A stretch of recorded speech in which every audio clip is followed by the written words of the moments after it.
Hello and thank you for tuning in to News Today, where we break down the day's top stories with precision and clarity. Without delay, let's explore the headlines first. World's first major act to regulate artificial intelligence has been passed by European Union Parliament. Cabinet approves intergovernmental framework agreement with the UAE on India, Middle East, Europe Economic Corridor. Cabinet approves signing of various MOUs between India and Bhutan. The Uniform Civil Code in Uttarakhand gets the President's assent, which became law. Niti Aayog released Boosting Exports from MSMEs report. International Energy Agency has released Annual Global Methane Tracker 2024. Starting with the first news. World's first major act to regulate artificial intelligence has been passed by the European Union Parliament. The European Union's AI Act aims to ensure that fundamental rights, democracy, rule of law and environmental sustainability are protected from high-risk AI while boosting innovation.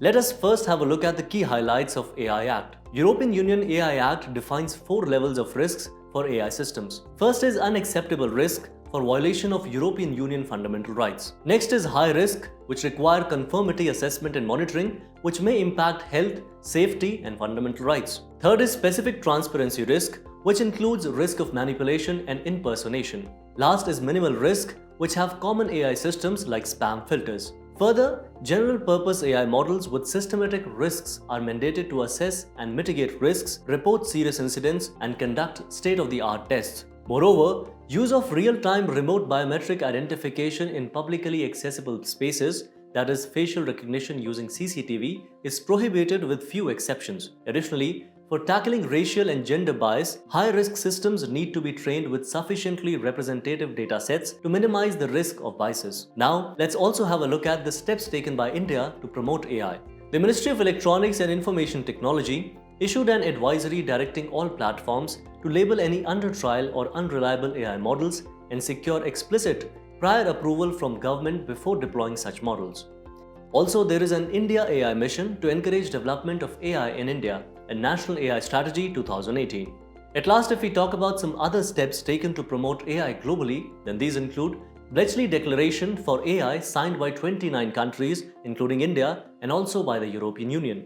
Global Partnership on AI New Delhi Declaration built consensus among GPAI members on advancing safe, secure, and trustworthy AI. And Hiroshima AI process by G7 to regulate artificial intelligence.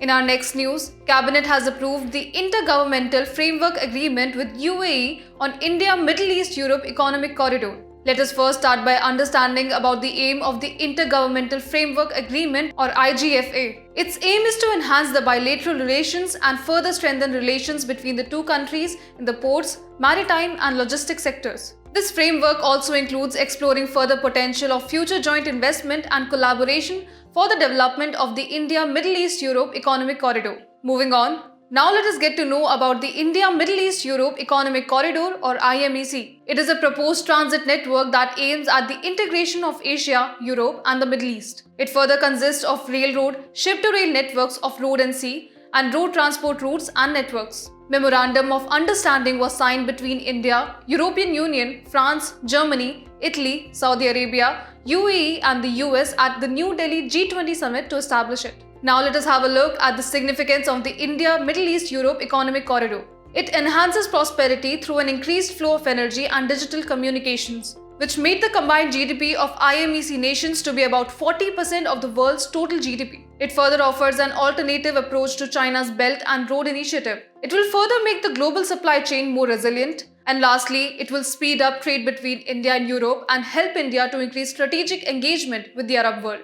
Various challenges are also being faced by the corridor, such as complex geopolitics of the region like the present Israel-Hamas crisis and lack of commitment regarding the financial cost. In our next news, the Cabinet has approved signing of various Memorandum of Understanding between India and Bhutan. Let us first start by discussing about the signed MOUs areas and their significance. General supply of petroleum and related products has been agreed upon to promote the trade in hydrocarbons and ensure a secure supply of petroleum to Bhutan. Energy efficiency and energy conservation has been done to assist Bhutan in enhancing the energy efficiency in the household sector by promoting star labeling program. Lastly, in the matters of food safety, it will promote ease of doing business by reducing the compliance costs. Moving on, let us further talk about the India-Bhutan relationship. The basic framework of the relationship is the Treaty of Friendship and Cooperation that was signed in 1949, which was renewed in 2007. The bilateral trade has reached $1.42 billion in 2021-22, accounting for 80% of Bhutan's overall trade. India is Bhutan's top import and export destination. Trade, Commerce and Transit Agreement 2016 establishes a free trade regime and allows Bhutan duty-free transits of goods to or from third countries. In the development aspects, the scholarships to Bhutanese students and support and skill development initiatives and sectors like health, agriculture have been promoted. In terms of hydropower, India constructed 4 major hydroelectric projects in Bhutan. And lastly, new areas of cooperation, that is the launch of RuPay and Bhima in Bhutan and the joint development of India-Bhutan SAT. Furthermore, few challenges are also involved in the India-Bhutan relationships. Bhutan-China border discussions on the Doklam Plateau, and lastly, delay in completion of projects by India. Moving on to the next news. The Uniform Civil Code in Uttarakhand gets the President's assent, which became the law. Uttarakhand has become the first state in the country after the independence to adopt the Uniform Civil Code. A common civil code has been in place in Goa since the Portuguese Civil Code was adopted in 1867. Talking about the Uniform Civil Code, UCC is a set of laws that governs personal matters including marriage, divorce, adoption, inheritance and succession for all citizens regardless of the religion. Article 44 of the Constitution further endeavours to secure the UCC for citizens throughout the Indian territory. Now let us have a look at the key features of the Act. In terms of applicability, it is for all residents of Uttarakhand except the tribal communities. It regulates live-in relationships which stipulate registration of live-in relationships. Furthermore, it prohibits bigamy or marriage with more than one person. In terms of inheritance, it further extends equal property rights for sons and daughters across all classes. Now let us understand about the need of the Uniform Civil Code. It will ensure equality as presently different communities are governed by different personal laws. Moreover, it will promote gender justice by removing the inbuilt discriminatory provisions of personal laws. Promoting national integration by separating religion from social relations and personal laws, ensuring equality and thus harmony in the society. It was also held by the Supreme Court in Muhammad Ahmed Khan versus the Shah Bano Begum 1985 case. Various challenges have also been faced in the adoption of the Uniform Civil Code, which includes the plurality and diversity in the society, like the hugely diversified customary practice, makes it difficult to evolve consensus of UCC. In 2018, the Law Commission of India opined that UCC is neither necessary nor desirable at this stage in the country. The Indian secularism, which is based on the diversity of religion and people. Further concerns of the minorities like the fear of loss of identity and marginalization. And lastly, contradictory provisions of the Constitution, as constitutions safeguard the local customs of many tribes. Moving on to the next news. Niti Aayog released Boosting Exports from MSMEs report. Let's start by first understanding about the opportunities for MSMEs export highlighted by the report. Wood products in handloom textiles have huge potential because of its unique aesthetics and cultural appeal. Also, there has been a growing demand for natural and sustainable products in other countries. Further, if we talk about some challenges involved in boosting export from MSMEs, then it includes limited access to finance, as current supply of credit via commercial banks fulfills only 16% of credit demand for MSMEs, lack of access to working capital, finance, and etc. Next is limited market access, limited exposure to global exports market, constraints related to international quality standards, and etc. Also, there are business environment related challenges where numerous regulatory compliances, delays in customs clearance, shortage of credible and internationally accredited testing labs contribute to further concerns. Moreover, taxing merchandise export procedures with high volume of paperwork and the requirement of approval from multiple authorities also pose a major challenge. At last, now let's also discuss the recommendations from the report. It recommends for creating one-stop information channel for exporters to serve as a knowledge base for export procedures and product-specific regulations. Also, it talks about creation of a national trade network portal to improve efficiency of export process and reduce costs. Moreover, it also talks about promoting e-commerce exports and ease of merchandise exports by supporting first-time exporters. Lastly, it also recommends better measurement of exports originating from MSMEs for identifying areas of improvement and evaluations of policy interventions. Also, if we talk about the definition of micro, small and medium enterprises, then we can understand it better through this table. For the parameter investment in plant and machinery, not more than rupees 1 crore and annual turnover not more than rupees 5 crore is a micro enterprise. Not more than rupees 10 crore and annual turnover not more than rupees 50 crore is a small enterprise. Not more than rupees 50 crore and annual turnover not more than rupees 250 crore is a medium enterprise.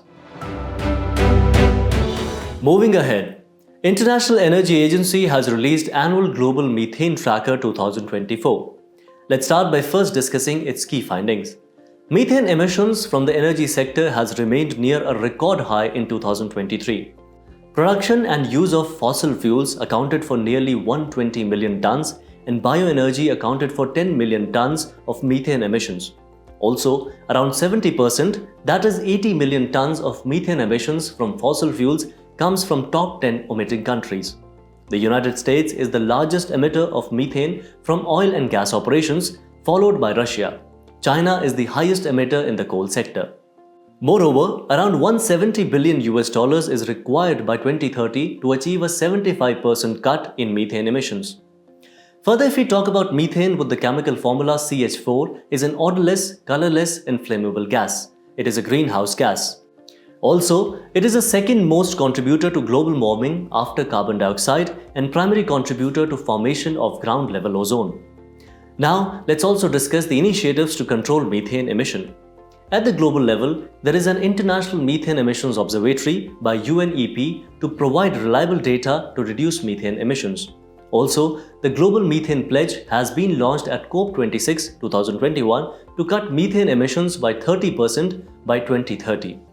Global Methane Initiative focused on use of methane as a valuable energy source is another initiative.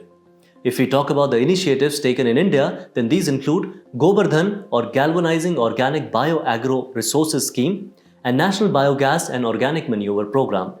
At last, now let's also talk about the International Energy Agency.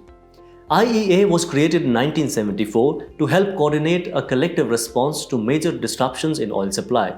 It consists of 31 member countries, 13 association countries and 5 accession countries. India is one of the associate members. To be a member, a country should be an OECD member along with a capacity to hold a crude reserve for 90 days of previous year's import. The personality in news for today is Bhima Nayak. Recently, the government paid tribute to the great tribal leader Bhima Nayak. Now let us get to know about Bhima Nayak. He was a resident of the Dhaba Bawdi in Bardwani district of Madhya Pradesh. He was a prominent leader of Bhils of Nimar. And he was the first revolutionary to get the punishment of Kala Pani at the age of just 17 and later died in 1876. Now let's have a look at his key contributions. He took part in the uprising of 1857 against British Raj, raising an anti-British force by bringing in men from Bhil, Bhilala, Mandoi and Nayak tribes and collaborated with the Tantiya Top. He was also known as the Robin Hood of Nimar, as he looted the British treasury and distributed the same amongst poor people. Lastly, he played an important role in the 1857 Ambagani War. He exhibited the values of courage, valor and leadership. As we conclude today's main news, let's go through some quick updates. Recently, the Prime Minister has laid the foundation stone for the Dibang multi-purpose hydroelectric projects. It will be able to produce around 2,880 megawatt of electricity. It is located in the lower Dibang Valley district of Arunachal Pradesh. Furthermore, it is designed as a project under the National Hydroelectric Power Corporation and developed over Dibang River. The Prime Minister has launched PM Suraj portal for credit schemes for marginalized sections. It comes under the Ministry of Social Justice and Empowerment. Its objective is to uplift the most marginalized sections of society and support credit assistance to 1 lakh entrepreneurs hailing from disadvantaged communities. The Ministry of Information and Broadcasting has launched the Prasar Bharati Shared Audio Visuals for Broadcast and Dissemination or PB Shabd websites of DD News and Akashvani News and updated news on AIR mobile app. PB Shabd is a news sharing service from Prasar Bharati platform designed to provide daily news feeds in video, audio, text, photo and other formats to the subscribers from media landscape.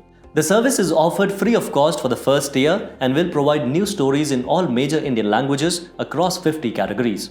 The Ministry of Heavy Industries has launched the Electric Mobility Promotion Scheme 2024 to accelerate the adoption of electric vehicles in the country. It is a fund-limited scheme with a total outlay of Rs 500 crore for 4 months. Furthermore, the scheme aims to support around 3.7 lakh EVs during its tenure. It applies to only those vehicles that are fitted with advanced batteries.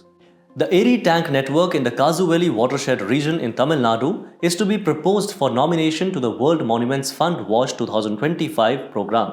The World Monuments Watch is a nomination-based program that connects local heritage preservation to global awareness and action. Furthermore, it's the leading independent organization devoted to safeguarding the world's most treasured places. It is headquartered in New York and also has an office in India.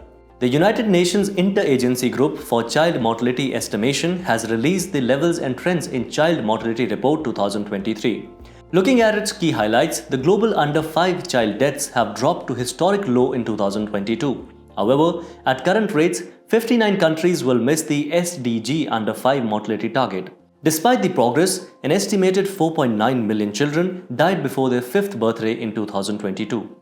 US-based Applied AI Lab has introduced the world's first autonomous AI software engineer. The Devon AI can build and deploy apps end-to-end and can also train and fine-tune its own AI models. It can plan and execute complex engineering tasks requiring thousands of decisions. Additionally, it can recall relevant context at every step, learn over time, and fix mistakes. The Archaeological Survey of India and various agencies have signed MOUs for monument adoption under Adopt a Heritage 2.0. In Adopt a Heritage 2.0 program, different corporate stakeholders can adopt a monument or specific amenities at a monument under the program. It clearly defines amenities sought for different monuments as per the Ancient Monuments and Archaeological Sites and Remains Act 1958. Moreover, its aim is to enhance the amenities at monuments by utilizing the corporate stakeholders' CSR funds.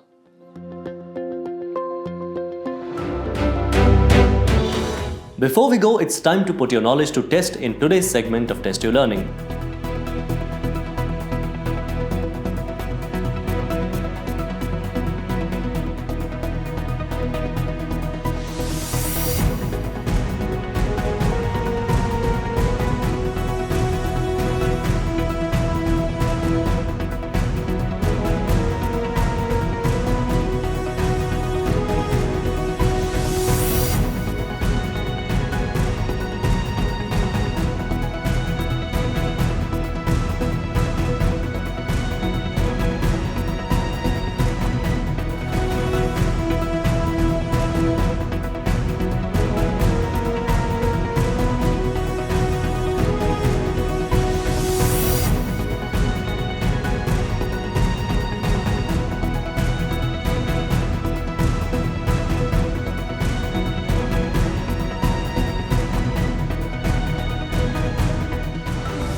Thank you for joining us. We hope you have enjoyed this edition of News Today. To get the answers to today's quiz and to download the PDF of News Today, make sure to check out the links in the description below.